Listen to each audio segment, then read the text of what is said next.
everyone, and welcome back to another video. My name is Leanne, and I'm going to show you today a really quick, I guess I'm going to call it a double flap card because there's two flaps, so we'll call it a double flap.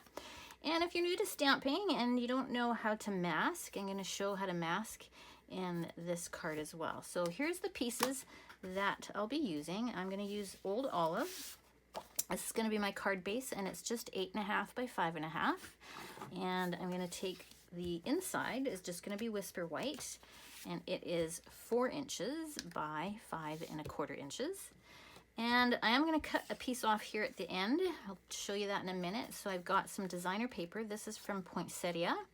It's in the holiday catalog right now, and it is 2 inches by 5.25 inches. It's going to end up going on the flap.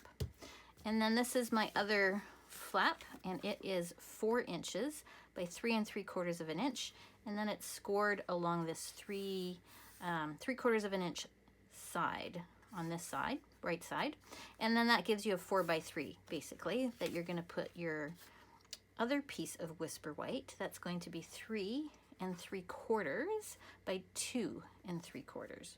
So that's 3.75. Make sure I'm not lying. Yep. By 2.75. 3.75 by 2.75. Okay. So those are the pieces that you need. I'm going to stamp this first, so put these pieces aside for now. And I'm just going to show you how I took, well, I'm using Gnome for the Holidays, just so you know what stamp set I'm using. And that is currently available in the mini catalog until December, end of December 2020. So this is made some fun cards using this. I think I've done another video with Gnome for the Holidays, but all right, I wanted to stamp this tree, and I wanted to put this gnome in behind the tree, as you see in this card here. So to do that, I need to make a mask. And so I have a huge roll here of Post-it removable label tape. You can buy masking paper.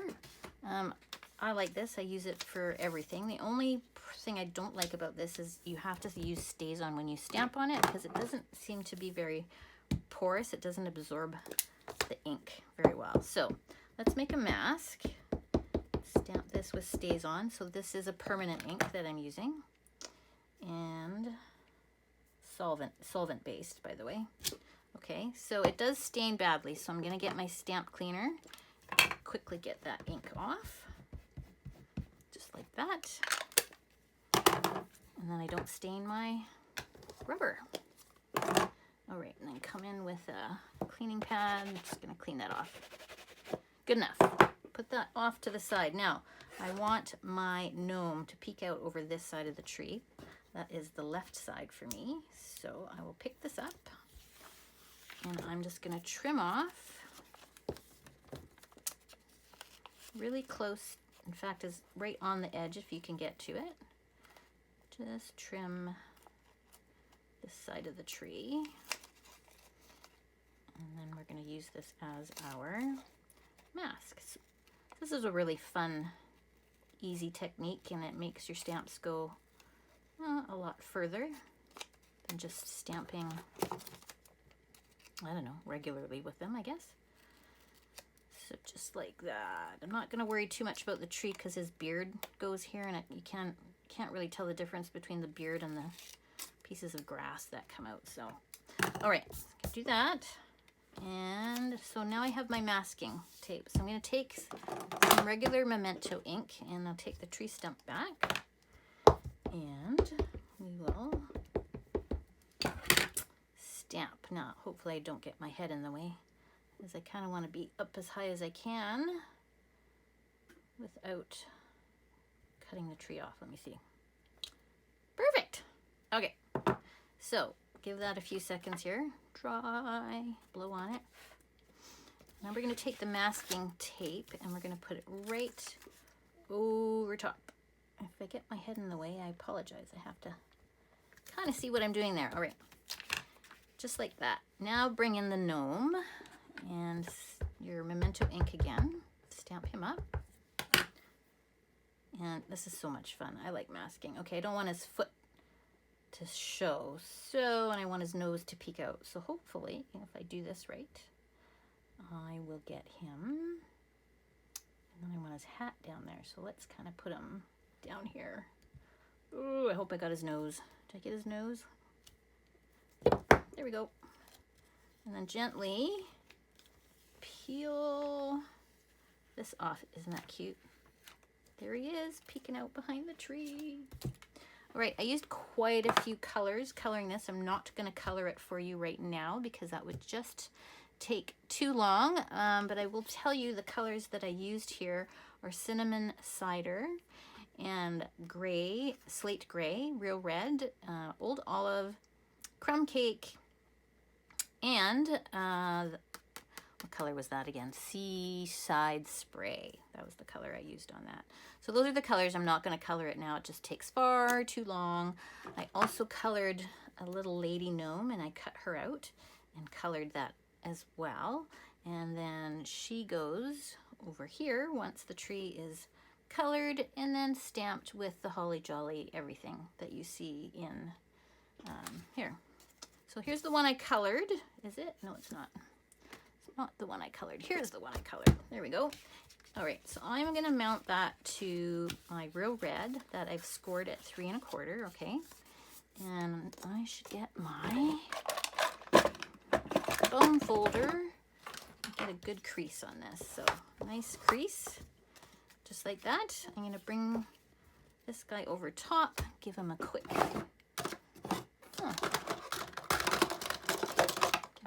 little glue on the back and pop him in here. Just like that. Just like that. And before I put her on, well, I'm going to put her on anyway. Let's pop her up. Let's pop her up with some dimensions. Just take 2 of them. Put a couple on the back. Just like that. I'm having a lot of fun with this set.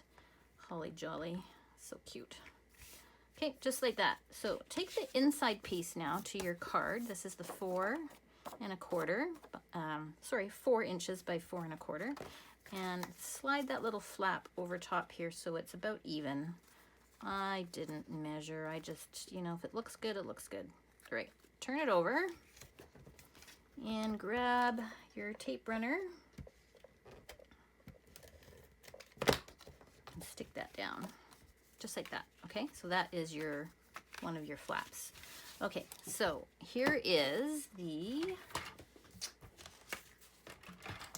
card base. We're gonna score that in half. Remember, this is 8 1/2 by 5 1/2.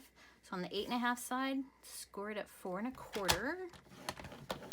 And you're gonna take off 2 inches. So 2 inches, take it off. So you should have a 2 1/4 piece here now on this side. So we'll fold that over and we'll take the designer paper that I cut. Again, this is from Poinsettia, and we'll add that there. So I'll bring my, love my little glue holder, isn't it cute? Adorable. I'll bring that in. Just add some glue. Which I like adding to the DSP paper because it gives me a little bit of wiggle room before it dries, and it does actually dry very quick. So here we go, just like that. Now I can bring in my finished piece, and I'm going to adhere that on the inside. What did I do with my tape runner? Wow, how can you lose things right in front of your face? Okay, there we go. I'm sure you've all been there. 1, 2, 3. Let's stick that in there. Just like that. So, pretty fast and easy card to make, minus the coloring. The coloring, well, you can use any stamp set you want, but coloring on this one took some time. And you can put a ribbon here. Put that out of the way. And then you end up with something like this. How cute is that? I did put some, losing my words today, crystal effects, some shimmery crystal effect in the lights, and added a little sparkle to the window. I don't know if you can see that on camera, but a bit sparkly. And that's how I made my double flap cards. I hope you enjoyed that. Really easy. I will put the measurements in the description below, so you'll have it, and I hope you make one. It's really fast, really quick, super easy, and just fun to make. Thanks for watching. Bye.